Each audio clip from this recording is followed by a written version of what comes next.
Good day, everyone, and welcome to Palo Alto Networks' fiscal second quarter 2024 earnings conference call. I'm Walter Pritchard, Senior Vice President of Investor Relations and Corporate Development. Please note that this call is being recorded today, Tuesday, February 20th, 2024 at 1:30 p.m. Pacific Time. With me on today's call to discuss second quarter results are Nikesh Arora, our Chairman and Chief Executive Officer, and Deepak Golecha, our Chief Financial Officer. Following our prepared remarks, Lee Klarich, our Chief Product Officer, will join us for the question and answer portion. You can find the press release and other information to supplement today's discussion on our website at investors.paloaltonetworks.com. While there, please click on the link for quarterly results to find the Q2 24 supplemental information and the Q2 24 earnings presentation. During the course of today's call, we will make forward-looking statements and projections regarding the company's business operations and financial performance. These statements made today are subject to a number of risks and uncertainties that could cause our actual results to differ from those forward-looking statements. Please review our press release and recent SEC filings for a description of these risks and uncertainties. We assume no obligation to update any forward-looking statements made in the presentations today. We will also refer to non-GAAP financial measures. These measures should not be considered a substitute for financial measures prepared in accordance with GAAP. The most directly comparable GAAP financial metrics and reconciliations are in the press release and the appendix of the investor presentation. Unless specifically noted otherwise, all results and comparisons are on a fiscal year-over-year basis. We would also like to note that management is scheduled to participate in the Morgan Stanley TMT conference in March. I will now turn the call over to Nikesh. Thank you, Walter. Good afternoon, and thank you for joining us today for our earnings call. I'm pleased to report another quarter in which we successfully executed our profitable growth strategy, driving a combination of top-line growth, significant expansion in non-GAAP operating margin, and strong free cash flow generation. Revenues grew 19% year-over-year, and RPO grew 22%, capturing the full value of our future revenue. Billings grew 16% year-over-year. Just as important as we focus on profitable growth, we again delivered substantial operating margin leverage and strong growth in free cash flow. Non-GAAP operating margins of 28.6% expanded nearly 600 basis points year-over-year, and we generated $2.9 billion in adjusted free cash flow on a trailing 12-month basis. Our strong profitability drove non-GAAP EPS of $1.46, up 39% year-over-year, and our GAAP net income continued to grow meaningfully even without one-time items. Beyond our financial results, we achieved a number of notable milestones in Q2 worthy of spotlighting. We continued to drive large deals, including a steady stream of million-dollar-plus deals and success in our largest deals, with 10 transactions over $20 million in the quarter. Our 10 highest spending customers in Q2 increased their spend with us by 36% in the period. I also wanted to update you on key achievements across our three platforms. In our network security business, we continue to see progress driving ARR growth in our SASE business. Q2 was our fifth consecutive quarter of 50% ARR growth. Additionally, more than 30% of our new SASE customers we signed in the second quarter were new to Palo Alto Networks, showing that we can win head-to-head in the market when leading with SASE. We continue to drive innovation in network security, refreshing our high-end 7500 series platform and investing in new OT security capabilities, which garnered a net new leadership position for us. In Prisma Cloud, we have made significant investments in the first half of the year to drive new customers and saw this pay off in Q2 with our highest new ACV growth in 5 quarters. We continue to see strong trends in multi-module adoption, with approximately 30% growth in customers with 2 or more modules and approximately 60% growth in customers with 3 or more modules. Additionally, about a quarter of our customers are using 5 or more modules. Our external recognition in this market continued with Forrester Research positioning us as a leader in its Cloud Workload Security Wave report. In Cortex, XIM continues to be a significant catalyst for large transactions and growth across the business. This is evidenced by ARR for XIM customers being more than 5 times higher than that of Cortex customers who have not yet adopted XIM. We have seen significant progress in the milestone with XIM in Q2, including the most number of deals signed in a single quarter and bookings of over $90 million again this quarter. We've already displaced 19 different SIEM vendors to date, and with the confidence under our belt, we're now looking systematically on how we can accelerate this legacy SIEM displacement. From a regional perspective, demand overall is healthy. We did see softness in the U.S. federal government's market. We are positioned well for several large projects where we had requisite certifications and one technical selection, but these deals did not close. The situation started off towards the end of Q1, but worsened in Q2, and as a result, we had a significant shortfall in our U.S. federal government business. We expect this trend will continue into our Q3 and Q4. Offsetting the billing weakness in Fed was some non-product backlog that we shipped this quarter. With several leadership positions awarded in second quarter, including our addition as a leader of the Gartner Endpoint Protection Magic Quadrant, we're now a recognized leader in 21 different categories across our three platforms. 5 years ago, when we began our strategy, the industry believed building leadership across multiple categories wasn't possible. No one was talking about security platform. Instead, the word was best of breed. Our success over the last 5 years has been driven by the shift to platformization. We're committed to investing in innovation to extend our industry leadership position and platform. This unique leadership across our three markets is driving strong adoption of our platforms in our target Global 2000 markets. As of Q2, 79% of Global 2000 have transacted with us on at least two of our platforms and 57% on all three. This is up from 73% and 47% 2 years ago. In most of these accounts, while they have adopted products from multiple platforms, we are early in driving each of our platforms wall to wall. This is a major area of focus for us as we move forward, driving consolidation within our three platforms. We know this is the right strategy as we see compelling economics with multi-platform wins. Our two platform customers have an average customer lifetime value that is more than 5 times that of our single platform customers. For our three platform customers, that is more than 40 times larger. While we are driving platformization, I personally think we should be doing this faster. Not only is this showing up in our deal statistics, but as we have established the position of our platforms, we are now seeing significant progress in consolidating vendors in our customer environments. We have built our Zero Trust platforms through a consistent architecture across our appliance, software, and SaaS form factors. Customers can now consistently manage security policy across these form factors and then leverage a consistent set of security subscriptions to consolidate network security capabilities. These capabilities, provided by point vendors, can include intrusion prevention, web proxies, URL filtering, SD-WAN, and DLP, just to name a few. In Q2, we saw Zero Trust consolidation wins that included a large U.S. manufacturing company standardizing on our network security platform in a $40 million transaction, replacing end-of-life competitive hardware, leveraging our security subscriptions, and removing a point competitor in SSE. We were the only company with the right certifications across all these offerings that could support their broad geographic footprint. This deal was part of a consolidation and modernization effort across IT with positive ROI for the customer. We also had a 7-figure deal with a large law firm, expanding our firewall footprint in the new data center and expanding their hybrid workforce initiatives with Prisma Access. As part of this, we won versus other firewall and SSE competitors and also consolidated their URL filtering and VPN capabilities. In Prisma Cloud, we have built a code-to-cloud platform combining key best-of-breed capabilities that we have acquired or developed organically. Our common architecture and user experience spreads across 12 modules. As our customers adopt multiple modules, they can consolidate a wide variety of vendors, including those in cloud security posture management, cloud workload protection, API security, SCA or software composition analysis, and infrastructure as code security, amongst others. In Q2, we closed a 7-figure Prisma Cloud new logo deal with a financial services company displacing multiple incumbent vendors. The customer was looking for a CNAPP solution to support their multi-cloud journey. The Prisma Cloud CNAPP streamlines several previously deployed point solutions and tools. We also closed a 7-figure renew and expand deal with a leading North American technology company where the customer intends to expand the use of Prisma Cloud to 7 modules and also value the consolidation and standardization delivered through Prisma Cloud.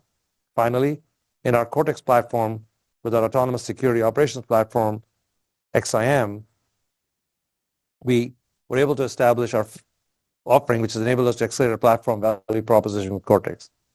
A platform approach in the SOC is becoming a customer imperative, as point products, each with their own data stores, cannot have full context nor drive appropriate action without overly complex integrations and high people costs. In Q2, we saw consolidation wins that include a large insurance company that renewed their subscriptions and support on firewalls at the same time, added XIM and expands capability for a $25 million transaction. The XIM choice displays the 2 leading EDR and SIM competitors in the market enable the customer to avoid the cost of adding other point products in their SOC. Additionally, in Q2, we saw follow-on consolidation success with a Japanese manufacturing company that had previously consolidated their network security across our SASE capabilities, leveraging Prisma Access and our DLP and CASB capabilities. The customer then added XSOAR into their SOC and expressed an interest in consolidating further. In Q2, they added XSIAM in a mid-seven-figure deal. I know all of you have had a chance to look at our guidance. Our guidance is not a consequence of a change in the demand outlook out there. Our guidance is a consequence of us driving a shift in our strategy in wanting to accelerate both our platformization and consolidation and activating our AI leadership. We believe this is the time for us to invest, given our leadership position in the market and our leadership position across platformization and consolidation. But before I talk about that more as to how we intend to accelerate our growth prospects in the future and drive towards a much higher aspiration of $15 billion in ARR by 2030, I want to give you a candid view of where we see the cybersecurity market and the demand function out there. The demand story is no different from prior quarters, and on the margin continues to get stronger. There are multiple drivers fueling this. The threat landscape continues to challenge our customers with increasing scale and sophistication of attacks. I'm personally getting calls from CEOs and members of boards that have had bad incidents, as well as those that have seen their peers adversely impacted. We're increasingly focusing on working with companies impacted by breaches, an important commitment as we continue to be the leader in this space. Last quarter, we offered 1,500 of our top customers an opportunity to get our free support during a breach. Surprisingly, 400 customers have signed up in the last 90 days out of 1,500 to get our help on this topic. Clearly, there is awareness and concern around cybersecurity as has never been before. Heightened geopolitical tensions are driving significant nation-state activity with national infrastructure being targeted. Successful breaches and ransomware attacks are being perpetrated across many industries with few repercussions for the bad actors. Although we did see various law enforcement agencies this morning over the weekend shut down Lockbit, which is a promising sign. The new SEC mandate requires prompt disclosure of material incidents, which often result in companies reporting those incidents before a full assessment can be done or incidents remediated. We see some companies making several disclosures in succession as they grapple with understanding the full extent of what they're facing. We see the results of these disclosure mandates recognizing the need for expedited action and security visibility and remediation in real time. The part that is new, despite the many demand drivers we're seeing, we're beginning to notice customers are facing spending fatigue in cybersecurity. This is new, as adding incremental point products is not necessarily driving a better security outcome for them. This is driving a greater focus on ROI and total cost of ownership amongst most customers. There are also some key trends within the industry that I think are worth highlighting. Palo Alto Networks is unique in seeing gains in market share in hardware firewalls or in the product space. This market is changing rapidly, with us seeing some of our competitors who had introduced price increases begin to roll them back. From our vantage point, we see this share shift happening in our favor because we see customers consolidating into our zero trust platforms. Customers, as I mentioned, 30% net new network security customers for SASE were new to Palo Alto. Those are the customers who over time go ahead and consolidate their footprint and require our firewalls to be deployed to give them a consistent zero trust architecture. We see this as a promising trend. We intend to accelerate that opportunity. Along with the incremental focus on ROI and TCO, with single product vendors having challenges in articulating compelling value, they're also forced to have platformization narratives. When they're not able to convince the customers that their strategy is competitive, they're many times resorting to uneconomic pricing and putting pressure on transactions in this manner. We're beginning to see rogue behavior by some vendors in the space who are keen to retain their customers, primarily in the legacy vendor space and the startup space. We intend to combat that with investing in this space and trying to accelerate platformization and consolidation for our customers. We're also seeing increased demand for AI. Along with deploying AI in our products, we're beginning to see our customers asking us to help them protect for a successful and responsible deployment of AI in their infrastructure. Putting this all together, these trends in the market bolster our conviction that adopting platforms is the only viable strategy for customers and leveraging AI is imperative. We want to march faster to our aspiration to become the Salesforce, to become the ServiceNow, or the Workday of cybersecurity. Customers have adopted platforms in other markets across technology, and this will inevitably happen in cybersecurity. These industry trends set up conditions that favor leaders that can drive consolidation. We intend to answer this challenge. With all the promise that platformization holds, adoption is not always easy for many of our customers. Until now, we have primarily assumed that our customers will adopt our platforms at their own pace. The crux of the challenge is around execution. Customers face risk in executing or making significant changes to their environments, as well as economic exposure from these changes. Key friction points you've noticed include the challenge of replacing multiple products simultaneously, as well as the issues around double playing while working through complex contract terms. Over the last 6 months, we have been quietly working to develop programs that enable us to help minimize and even share in the risk of our customers face.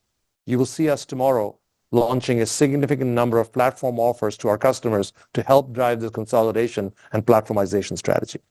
We believe we can build customer confidence in our platforms by approaching them well before their point product contracts expire. After we gain their contractual commitment, we have offered an extended rollout period where we can demonstrate our ability to deliver these platform benefits. Customers can then start paying us after the obligation of legacy vendors ends. With the experience we've gained over the last 6 months, we believe now is the right time to accelerate programs across our portfolio to drive this platformization. All these programs will have mechanisms to reduce customer friction, accelerate product deployment, help customers realize the value of our platforms, and consume new innovations sooner. While this is not an exhaustive list, I wanted to give you some examples. We have begun to launch programs already that include legacy trade-ins, no-cost introductory offers, and product add-ons and incentives to accelerate estate standardization. Each of these programs has elements of reducing execution risk and dealing with the economic exposure that concern our customers. In that sense, we must bear the cost of the transition through lower upfront financial outcomes, but we are convinced these will yield amazing outcomes for us in the mid to long term. We have developed these programs across all 3 platforms, and as I mentioned, we have announced a few and we intend to announce more starting tomorrow, in addition to expanding some of the programs that we already have.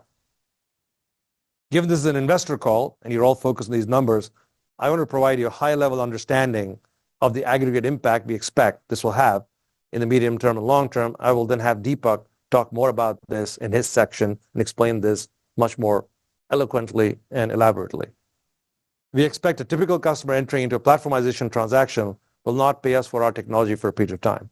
As these programs ramp over the next year, we expect a change to our billings and revenue growth for the next 12 to 18 months.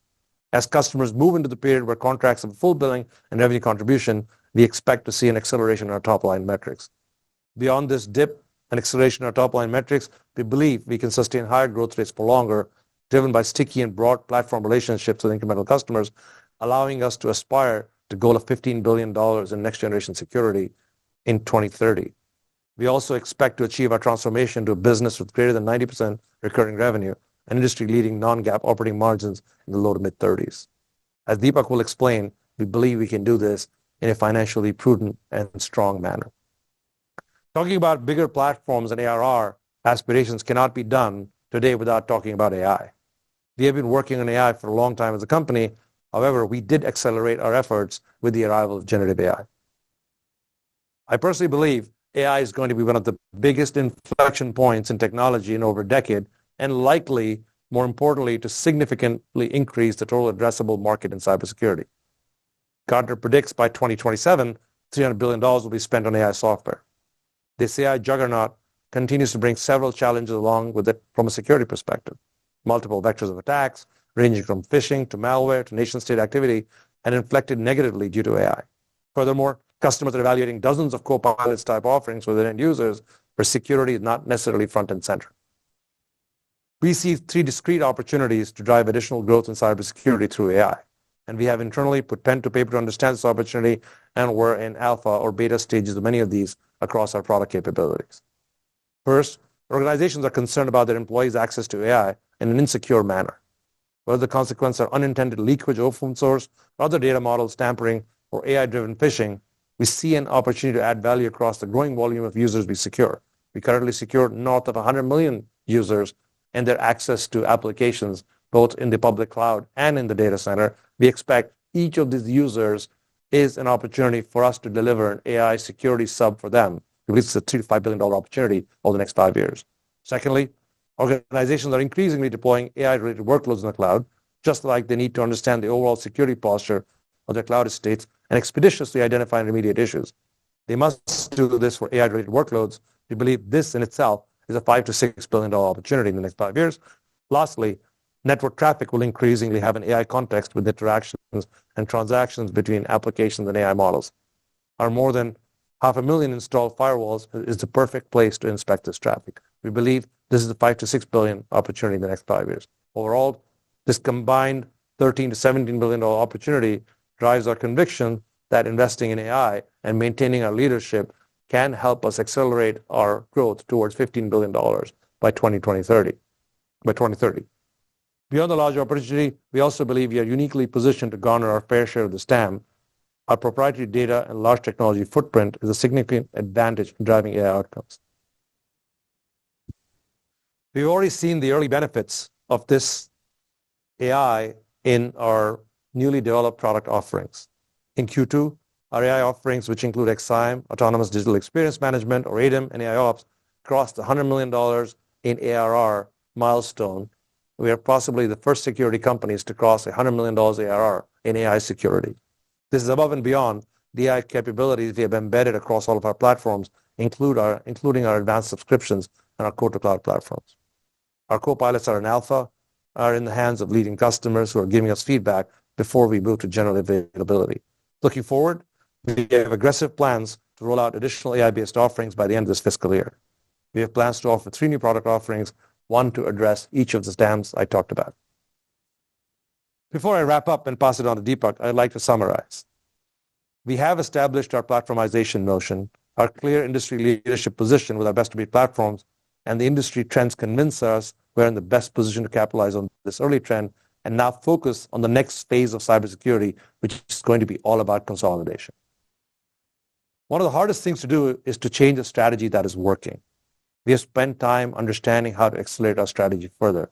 We firmly believe as a management team that the changes we're making today are going to give us better prospects in the mid to long term and allow us to drive this consolidation much faster whilst giving our customers better ROI and total cost of ownership. AI is an opportunity in the early stages. However, we are seeing the signs that there is significant demand there. It will prove to be an inflection point for cybersecurity, and today will be marked as a day where we will see that inflection begin to take hold as we start to deliver more AI security products over the course of the rest of the year. We have confidence we can drive our top-line growth trajectory higher for longer, ahead of the growth trajectory we talked about back in August, despite absorbing some short-term impacts. We have shown we run the business in a financially prudent manner, which we will continue to do as we drive this acceleration, hitting our original operating profitability and cash flow margin targets. With that, I will pass on to Deepak. Thank you, Nikesh, and good afternoon, everyone. Given all that we have to talk about this quarter, I will do an abbreviated review of our Q2 results. You can refer to the press release and supplemental financial information on our website for our key numbers. For Q2, revenue of $1.98 billion grew 19%. Product revenue grew 11%, while total service revenue grew 22%, with subscription revenue growing 26% and support revenue growing 14%. Moving on to geographies, we saw consistent revenue growth across all of our theaters, with the Americas growing 19%, EMEA up 19%, and JAPAC also growing 19%. We had some puts and takes during the quarter related to billings. As Nikesh mentioned, we saw weakness in the U.S. federal vertical related to some specific programs. This U.S. federal weakness was a meaningful headwind to our billings in Q2 after we saw a slow start in the year to Fed. The impact of these federal deals on our revenue is significant as they are relatively shorter than our average contract term. At the same time, we saw a decrease in our non-product backlog, which offset this Fed weakness in our billings. We continued to see customers closely watching cash outlays around deals, which we discussed last quarter, although this trend played out largely as we expected 90 days ago. Remaining performance obligation, or RPO, was $10.8 billion, and current RPO was $5.2 billion.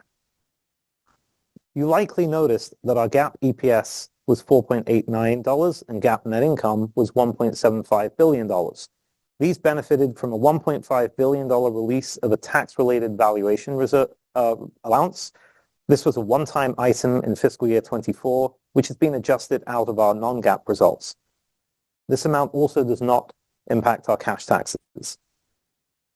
Our average duration on new contracts was relatively flat year over year, with average duration for new contracts remaining at approximately 3 years, while total contract duration was down slightly year over year. I did want to spend more time talking about our accelerated platformization and consolidation strategy and give you more of my perspective with some additional framing and detail with a financial lens. Nikesh talked about our programs to alleviate friction with customers. We believe that by moving from a deal-by-deal approach to a program-based and systematic approach, we can accelerate platformization with our customer base and drive vendor consolidation faster by mitigating platformization friction. This results in a number of business benefits for us, ranging from a faster capture of the customer estate and larger platform commitment to higher renewal and expansion rates and faster adoption of our new innovations. For the customer, they are able to execute on the platform deployment with lower risk and consolidate vendors while benefiting from a lower total cost of ownership and a better security posture. As Nikesh gave you the high-level trajectory in our top line, I wanted to help you understand how we think about the medium term. Our platformization offers to drive consolidation effectively provide customers a period of the contract for free as part of their commitment. We expect we may see a period of 12 to 18 months of pressure on our top-line growth rates, notably billings. Some of our platformization programs embed deferred payments into deal structures, which we have spoken about in the past.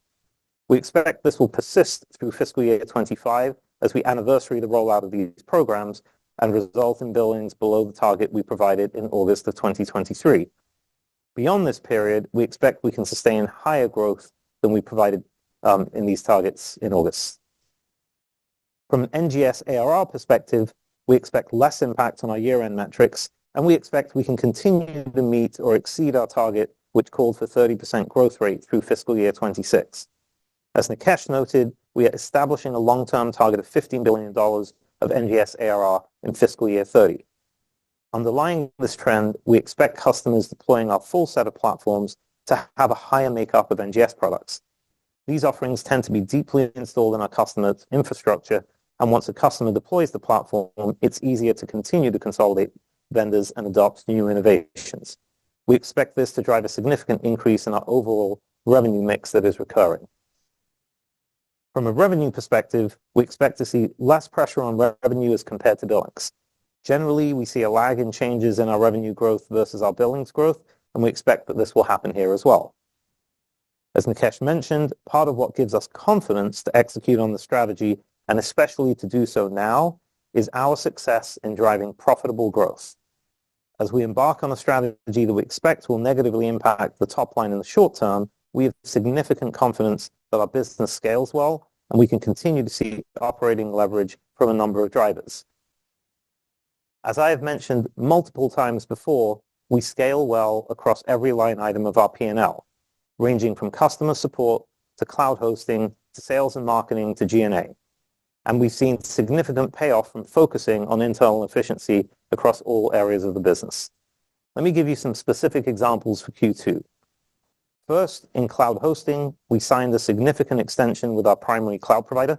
This contract is constructed to enable us to drive further margin benefits as we scale. Second, within G&A, we're progressing well on a significant employee experience program. This started by analyzing all of our service desk tickets across all channels and identifying all the manual responses needed to address requests. The combination of process reengineering, automation, and AI is still in progress, but we have already seen positive savings and have a target of automating 90% of the more than 300,000 manual interventions. By the end of Q2, we have roughly halved the cost of our T&E servicing. We are now leveraging this program as a template across other business areas. In short, whilst we made a lot of progress, we still have significant opportunities on the profitability front. That gives us confidence that we can maintain our medium-term operating margin and free cash margin targets beyond this year. Specifically, we believe that we can expand our operating margins by 100 basis points beyond this year, in line with the operating margin guidance we gave in August of 28 to 29%. And this can continue to support our medium-term free cash flow margin target of 37% plus. We expect that this will come despite us absorbing some billings impact, as we have both the benefit of some prior arrangements with deferred payments contributing, as well as efforts we have placed on optimizing the cash dynamics of our vendor spending. In short, I wanted to reiterate what Nikesh said, that it is important for us to be able to manage through this platformization acceleration in a financially prudent manner, and we have set ourselves up well to do this over the next 12 to 18 months. Now, moving on to the guidance for Q3 and the year. For the third quarter of 2024, we expect billings to be in the range of $2.30 to $2.35 billion, an increase of 2 to 4%. We expect revenue to be in the range of $1.95 to $1.98 billion, an increase of 13 to 15%. We expect non-GAAP EPS to be in the range of $1.24 to $1.26, an increase of 13 to 15%. For the fiscal year, we expect billings to be in the range of $10.10 to $10.20 billion, an increase of 10 to 11%. We expect NGS ARR to be in the range of $3.95 to $4 billion, an increase of 34 to 35%. We expect revenue to be in the range of $7.95 to $8 billion, an increase of 15 to 16%. We expect operating margins to be in the range of 26.5 to 27%, an increase of 240 to 290 basis points year over year.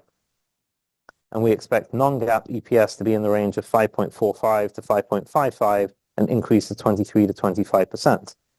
We expect adjusted free cash flow margin to be 38 to 39%. In the interest of time and to get as many of your questions as possible, we've included the modeling points in the appendix of our earnings presentation. With that, I will turn the call back over to Walter for the Q&A portion of the call. Thanks. We'll now proceed with Q&A. Please, in the interest of time, ask only one question with no follow-ups. Our first question will come from Hamza Fodderwala from Morgan Stanley, followed by Brian Essex from JP Morgan. Hamza, please go ahead with your question. Good afternoon. Thanks for taking my question. I just wanted to clarify, Nikesh, your comment on spending fatigue. What exactly were you referring to there, just given you also said demand was quite good? And then the billings cut, it seems like it's a function of some bundling, discounting, as well as lower duration. Any way to quantify that at all? Thank you. Hey, thanks, Hamza. Thanks for the question. Yeah, I think I want to make sure there's no confusion in our characterization of spending fatigue. For the last few years, most of our customers have ended up spending more on cybersecurity than on IT. As a consequence, they're feeling like my budget for cybersecurity keeps going up in double digits every year because I'm trying to protect against every new threat vector, yet you see the number of breaches continues to rise. So our customers are sitting down and saying, if I spend more money, can you show me how I get a lower total cost of ownership across my enterprise? How do I spend less on the services that I have to deploy? And how do I get better ROI? So I think it's more about optimizing their current cybersecurity budgets as opposed to there being no demand. Demand continues to be very strong. The customers are demanding to get more for the amount of money they've allocated to cybersecurity. That's where platformization and consolidation kicks in. In terms of trying to quantify duration versus... So just to be clear, Hamza, from a billings perspective, part of the billings guidance is related to the Fed that we talked about in the prepared remarks. Part of it is also because of the platform initiatives, platformization initiatives per se, but also part of it is we just expect there to be more deferred payments like annual billings, things like that, as we roll out these programs. That's what makes it up. Great. Thank you, Hamza. Next question is from Brian Essex at JP Morgan, followed by Saket Kalia at Barclays. Brian, go ahead. Yeah, thanks, Walter. And maybe to follow up on Hamza's question, maybe for Deepak, one thing that caught my ear was the comment about, discounting or offering a free period up front for a certain period of time. Wanted to get a sense of what kind of headwind within that billings guidance is attributable to some of that discounting, and should we be looking at other metrics like average TCV or annualized TCV to get a sense of once those contracts hit a normal run rate, what would a normalized, growth rate look like? Thanks, Brian. Hey, let me jump in here. Sure. I think let me clarify in terms of the discounting notion. What's happening today is when I go to a customer and say, listen, I'd like to replace your estate with the entire platform. The customer says, wait a minute. I got this vendor for IPS, this for SD-WAN, this for SSC, and I got half my firewalls from another vendor. And they all expire at different points in time. I'd love to deploy zero trust, but it's going to take me 2-3 years as the end of life of these vendors happen. And I'm scared that if I rip and replace this at this point in time, it's going to create execution risk. Not just that, it's going to create economic risk. So the propositions we're going to customers is, listen, let's lay out a 2-year, 3-year cybersecurity consolidation and platformization plan. We'll go start implementing today. You pay us when they're done. So what it is more of a, sort of like you can use our services until you have to keep paying the other vendor. We'll take it from there. But that's taking away a lot of the economic exposure and the execution risk for our customers. Now, you can call that discount or you can call that a free offer. Our estimate is approximately it works out about 6 months worth of free product capabilities to our customers on a rolling basis. I think in about 12 months, as our offers start lapping each other, we should go back to our growth rate we've been talking about. And I think the right metric in the time frame is to look at RPO. Thank you. Great. Thank you, Brian. Next question from Andy Nowinski at Wells Fargo, followed by Gabriela Borges at Goldman Sachs. Go ahead, Andy. Thank you. I wanted to ask about the U.S. federal spending. You said it was soft in Q2, Nikesh, and I think it's going to remain soft for the next 6 months. But given your comments about how nation-state activity targeting the national infrastructure was increasing, I guess why do you think there's a disconnect between that trend and were those comments specific to your Palo Alto customers in the U.S. Fed or more broad-based? I think part of it is particular to us. As you're aware, there was a large program we were part of, down-selected to be the only vendor. We'd expected, we staffed it to make sure we could implement it and we could get the orders. That program didn't materialize at the pace and at the spending levels we'd expected. We saw an early glimpse in Q1 towards the end. We saw it not show up in Q2, and we have it staffed for Q3 and Q4. Remember, Fed is a lower duration number, so it has a much more significant impact to revenue because Fed pays you on an annualized basis as opposed to on a TCV basis. So you're seeing the impact of that to our revenue for Q3 and Q4, and some of the billings miss in Q2, which we had to make up with shipping from non-product backlog. So that's kind of what happened. The Fed business, once bitten, twice shy. So we're being very cautious about how we expect it to come back or not in the second half of the year. So it's more pertinent to that as opposed to a broader comment around the federal space. And don't forget, Fed is, in general, is not a next generation security adopter because they're usually slower on cloud services than they are on traditional cybersecurity products. Makes sense. Thanks. Thanks, Andy. Apologies. We're going to go back to Saket Kalia from Barclays and then go to Gabriela Borges from Goldman. Go ahead, Saket. Okay, great. Hey, thanks, guys. Nikesh, maybe for you, just to touch on the platformization item a little bit deeper. I almost think about these as ramping contracts, and you tell me if that's off. But specifically, as you look at the second half, maybe putting the mechanics of the ramp aside, how do you sort of feel about sort of underlying demand with metrics like ACV or bookings? And what percentage of your book of business do you sort of expect to shift to sort of this ramping structure? Does that make sense? Yeah, that makes a lot of sense. I think part of what we're noticing, Saket, is that we'd like to go from best of breed competitive behavior with legacy vendors or newer vendors and go straight to platform competition. Because we've noticed that we have a higher win rate on platform deals. We have a higher win rate in consolidation plays as opposed to best of breed head-ons, which end up costing more time and energy. And you see very, I call it rogue behavior, where people start trying to desperately hold on to customers. So we are trying to shift our go-to-market towards a consolidation play and a platform play. I think, as I said to earlier, the right number to look at in this context is RPO. The underlying demand is strong. Our book of business is strong. Our pipeline is strong. There is nothing going on the demand side. It's just that we see this pushing out of the billings towards later parts as we get more and more consolidation offers and platform offers out there. To give you an example, maybe we acquired Talon. We made Talon free to every SASE customer, right?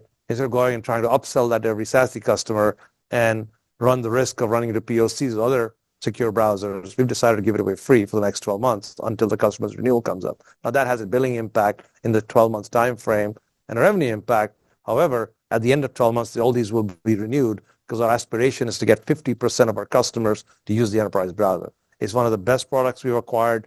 It has tremendous market tractions. When we acquired it, there were 100 POCs in place going on at customers. And we've told them, listen, if you're a Palo Alto customer, just use it. It's part of our product. It's part of the licensing. You don't have to pay us more. You don't have to do a new contract. What that does, it allows us to penetrate a market segment which would end up being competitive. We end up getting some share and spend the rest of our lives trying to create more traction and more market share in the future. It's like, great. It's free. Our incident response offer, we never had 400 Fortune 2000 customers dealing with us on incident response. We launched an offer. In 90 days, we got 400 customers. We gave them 250 hours free. Right? That's 100,000 hours of breach consulting for free. But that drives a future business for us where they become our cybersecurity partner of choice. So we're trying to seed ourselves into our customers' platform and consolidation strategies so that we don't have to keep fighting on an individual breach or individual best of breed deal every time we go to a customer. Makes sense. Thanks, guys. Great. Thanks, Saket. We're going to go next to Gabriela Borges with Fatima Boolani from Citi on deck. Hi, good evening. Thank you. Nikesh, I wanted to ask how you think about the risk of potentially cannibalizing the customers that are willing to pay full price today as you implement the bundling strategy. And then how do you think about find them, let me know. Okay. Sorry. Go ahead. Please ask the question. How do you? Yeah, it's also a longer term question on how do you think about maybe catalyzing a race to the bottom with pricing pressures. So as you think about ramp deals, technology that may be worth $100 today or a year from now, by the time you get to renewal, is no longer worth $100 because you've created pricing competition or you've created a competitive response. I think there are two answers. Let me answer two parts of the question. I think this is, to think about it as a price war is the wrong way to think about it. Actually, okay. We're averting a price war by driving a platformization approach. And I'll explain how. First of all, all of our customer deals are discussed, negotiated, POC. So it's very rarely that we have a customer who does not understand the value of what they're offering. Because it's a competitive market, we have a price. Our competitors who are normally rational competitors have a price. So we don't think that we're cannibalizing a full price paying customer. Possibly. I think what we are doing, Gabrielle, is that we're avoiding the unintended consequence where a customer says, oops, I have no time left. Because what happens, customers with all the right intentions will say, I'll buy Palo Alto in 12 months from now when my current contract goes away. They take a little while analyzing and they get to 6 months. Oh my God, if I'm not able to deploy you in 6 months, I'm going to have an exposure. So I'm going to go try and get a renewal. When they try and get a renewal, the other vendors know this is not going to be their business for too long. So that's when irrational pricing behavior happens. It's not when they execute early and deploy early. So actually we're averting the last minute race to the bottom, like you called it, by making sure our customers don't have to worry about the execution risk and trying to get renewals and trying to get best pricing in the last 6 months.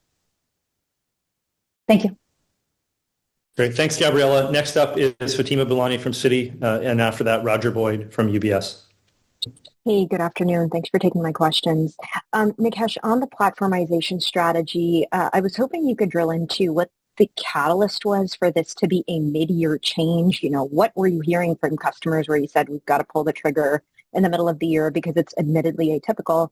And as a related note, when you're rolling this out, if you've got customers who are not paying you for 6 months, how are salespeople going to get compensated for that freemium sort of stance you're taking? So just how are you protecting, I guess, the piece of the go-to-market organization as it relates to the new strategy? Thank you. Deepak did warn me this one will take a little bit of explaining. And so let me go back to what Saket said. For simplicity purposes, think about a ramp deal. So our salespeople still get paid on TCV. Right, so they're still going to do a 3-year deal or a 5-year deal. We're not doing 6-month or 12-month deals. So you'll see that in our RPO.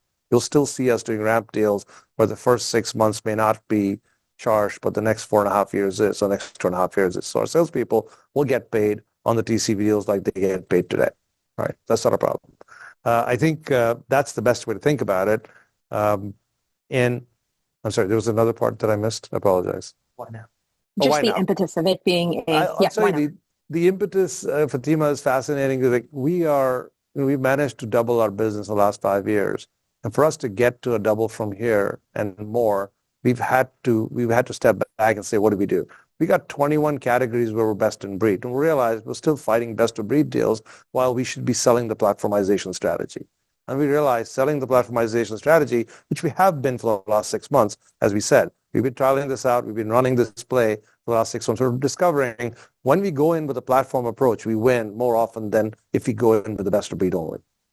Otherwise we get whittled down on price, XDR to XDR or SASE to SASE. When we go with XIM, with XDR, ASM, and XOR, then we don't get whittled down on price because customer sees the TCO value and the ROI of doing the entire replacement together. But the moment we go up with that, it's like, well, that's a lot of risk.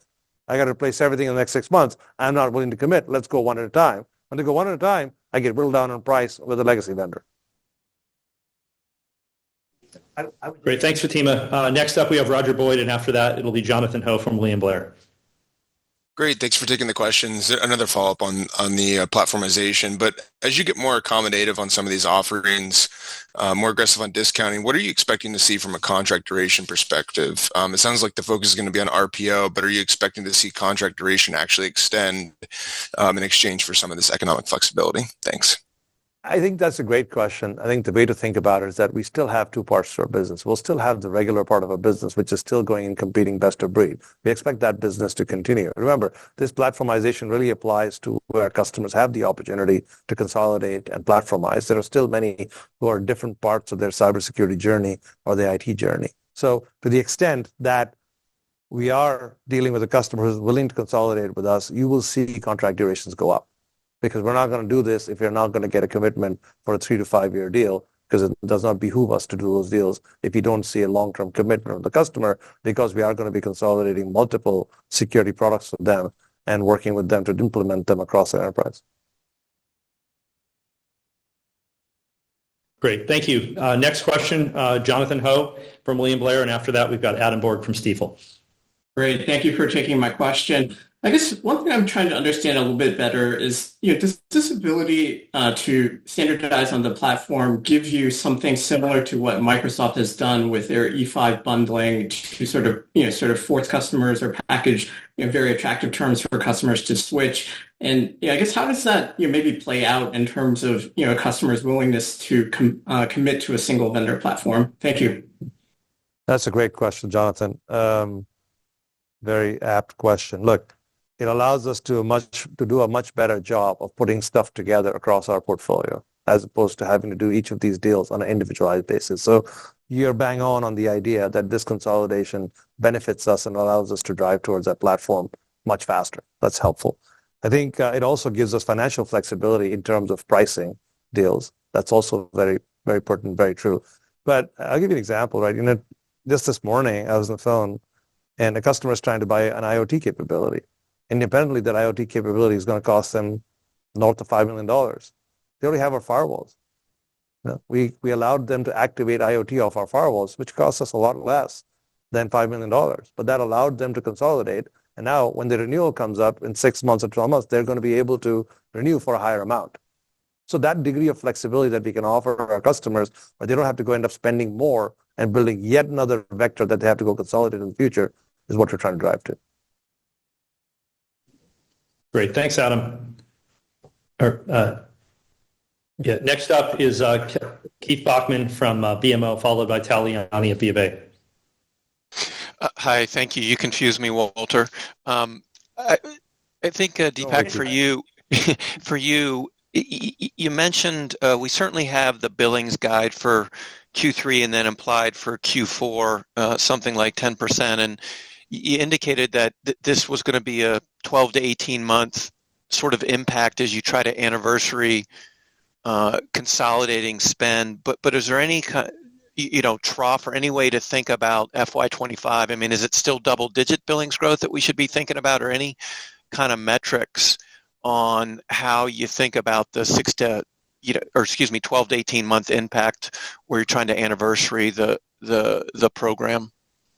Yeah, our aspiration is that towards the second half of 25, we should revert back to our original expectations of mid to high double-digit growth. But as I said, So 12 to 18 is obviously, we have to go experience these programs to see how they persist. But at some point in time, they will start to lap and give us better upside in the larger size deals that we're able to do. Okay. All right. But I just want to make one more point, sorry, on this context. One of the things that I think should not be lost, what Deepak has said, we have maintained our absolute free cash flow guidance for the year and absolute EPS guidance for the year. So we believe we can make all this happen whilst holding our earnings and free cash flow constant. Yeah, noted. Great. Thanks. Next, we're going to go back to Adam Borg, and then we're going to go to Taliani from BofA. Awesome. Thanks, Walter, and thanks, everyone, for taking the question. Maybe just on XIM. It was good to see the traction there. Maybe talk more about the displacement opportunity that you saw in the quarter. I think you talked about displacing up to 19 different vendors since being introduced, and talk more about how you plan to further penetrate that as part of this broader platformization approach. Thanks. Thanks, Adam. So, Adam, we've displaced 19 unique different SIM vendors. And the reason that's relevant for us is that tells us that our platform has capability that spans multiple use cases and different types of products in the market. It's not like we only replace one kind of SIM. We have been able to replace different kinds of SIM, which offer different capabilities in our customers. And we still believe this is the fastest and best cybersecurity product that has been created. We are north of 65 customers now in 9 months. As we said, we have signed the largest number of deals this quarter. And on a deal per deal basis, we did $90 million in TCV. So we're really excited about it. This does resonate with our customers. We are launching tomorrow an offer to replace endpoints for our customers who are stuck with legacy endpoints, which is one of the things that holds us back in being able to deploy XIM. We've also announced support of other non-legacy vendors that they have in their infrastructure. So our customers have been asking for that so we can support some of the other leading edge XDR capabilities in the market. So we are making a concerted play to be able to be the SOC of choice. It is radically different and better than most other SIMs out in the marketplace. So we are putting a concerted effort and very excited about where we are with it. Great, thanks. Thanks a lot, Adam. Next up, Taliani from BofA, followed by Brad Zelnick at Deutsche Bank. Hi. First, just a clarification, you spoke about discounting or pricing. Is there any product where you see more discounting than others? Is it on the legacy firewall side, or do we see it on SASE or Cortex? Or should we look at it as a complete kind of pricing for the platform? I think the best analogy is Jonathan's analogy, which is the bundling of multiple things into one capability, more like I don't want to call it that one, but more like one of the other vendors has a certain bundling philosophy. I think it's more like that than it is about individual product categories, because it's not about, if you buy SASE, I'll make it cheaper. If you buy XDR, I'll make it cheaper. It's about, if you commit to my network security platform, the combined whole of it will be much better TCO and ROI for you, and I'll take the execution risk. Remember, the exit ARR for me is going to be no different than it is today. Got it. And I think that's why I don't like the word discounting or reduced pricing. The exit ARR will be consistent with what I would get today. I would end up taking the execution risk away from the customer. Great. Thank you, Tal. Next up, we have Brad Zelnick from Deutsche Bank, and after that, Matt Hedberg from RBC. Great. Thanks so much. I wanted to ask another question from a go-to-market perspective, just extending on Fatima's question. Excuse me. Nikesh, how do you align the channel to execute on this platformization strategy where for you to win, somebody else has to lose, and their economics are typically a function of present-day billings, not LTV? And then also just extending on that, you've talked about the SIs as a real strategic opportunity for you. Where do they fit into this platform? I got to practice the word. Yeah. Platformization strategy. Thank you. I know it's a new word, only introduced 5 years ago when you didn't believe us, but now we got to worry about consolidation. Thank you, Brad. So when I start to make fun with you, I start forgetting your question. So look, your channel question. So 2 parts to it. It's a great question. First of all, channel does get compensated on TCV. So I think part of what we said is our deals are 40 times when they use all 3 platforms compared to a single platform deal. Our deals are north of 20 times when they use 2 platforms, right? Our top 10 customers spend 36% more with us than everybody else. And that's all a function of as the deal sizes, as we do this platformization, the deal size is going to get bigger. The channel gets paid on TCV. So the channel has a lot of incentive to help us drive this platformization. I think you hit on a very important point around SIs. We have been working really hard over the last 6 months with our SI partners to help activate. And we're actually trying to get in front of their engagements with customers as opposed to wait for their RFPs. We have very strong relationships with almost every SI out there. It's been a concerted effort. We've just hired Christy Friedrichs, who is the CEO of New Relic, to drive our partnerships, the Chief Partnership Officer. So we are putting a lot of attention and focus on it. And we're positively enthused about the traction we're getting with the SIs. Because think about it, the SIs are new to this business for the last 3 to 5 years. They used to have cybersecurity businesses, but they really doubled down and focused on it. You can take your favorite SI. They all have a very strong practice in cybersecurity. And they would much rather partner with one large player or a few large players than the entire gamut of 3,000 cybersecurity companies that are out there. So it fits their aspirations. It fits our aspirations are getting ahead of it. So they are a critical part of this platformization approach because these platform offers actually spin out a lot more services revenue than individual best-of-breed offers. Thank you. Great, thanks. Next up is Matt Hedberg from RBC, followed by Joe Gallo from Jefferies. Great, thanks, Walter. I think one of the important points, Nikesh, you made is, despite all these changes, free cash flow margins are unchanged for fiscal 24 and the midterm targets. I guess the question for Deepak is, I just wanted to make sure I understood why that's the case. It sounds like you said it was prior arrangements and optimizing vendor payments. First of all, did I get that right? And I guess secondly, when we get into 25, are there other variables that we think of that could potentially change that margin target, or kind of confidence level that margin target can hold into next year? No, so whilst we're not guiding to next year, we're pretty confident in our free cash flow margin, as I said in my prepared remarks, going forward.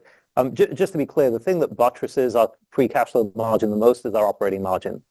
Okay, so we do expect that to continue to increase, and that's kind of like one part of it. Secondly, we've got more business that's coming off prior contracts that we've signed, so we have visibility to that. We know when they're going to come. We also have some incremental focus on factors that impact our cash flow, for example, vendor payment terms. But when we put that all together, we're pretty confident on the cash flow side. Great, thank you. And we'll take our final questions from Joe Gallo at Jefferies. Go ahead, Joe. Hey guys, thanks for the question. I appreciate the candor, Nikesh, on spend fatigue. And it's logical. But given your discounting comments, can you just give an update on the competitive environment, on win rates or any metrics you're tracking, particularly in SaaS? You've seen several vendors enter the market, several noting large 8-figure wins. You've certainly made 8-figure deals look easy over time, but what gives you confidence this is not competitive and this is more of a short-term hiccup? First of all, I would not classify this as a short-term hiccup. I know you guys would love life that was linearly nice in quarters and moved up in a beat and raise percentage basis. I'm trying to get this done in the next 3 to 5 years where we become even a bigger and larger platform in cybersecurity. If I step back and look at what we've done in the last 5 years, we established the notion of the platform in cybersecurity. It wasn't a notion that existed. I'm trying to accelerate the deployment of the notion because I believe competitive advantage in product in this industry lasts 2 to 3 years. At this point in time, I believe we have the largest competitive advantage across our platforms in the market, starting with our XIM product in our SOC space. We think that is a 15-year-old legacy space, which we should get quickly and go and deploy as quickly as we can across the board and take away any friction in the process. On network security, we did not have network security zero trust offers in the marketplace. We are starting to see where a customer bought $40 million of SASE and then came and replaced all their firewalls with us in the last 6 months, right? So we are seeing the customers show that behavior. We're trying to take all the friction out of the way so they can make that happen. Now, if I break it down into the 3 categories we're in, I think in network security, you'll see more and more zero trust offers where hardware, software, and SASE have to combine. There's very few vendors in the space who can do that today. So they're trying to hold on to their legacy positions. We're accelerating combination across that category. You can make your own judgments as to which vendors are going to benefit, which ones are not going to benefit as much. In the SOC space, there is only one option: deploy AI in your SOC. The average technology in the SOC space is 13 to 15 years old, right? That was not made for AI. It was not ready for AI. It doesn't matter who you buy. It doesn't matter what gets acquired. What is important is that you can actually have an AI-delivered data lake that delivers you the capability next time. On cloud, it's a new space.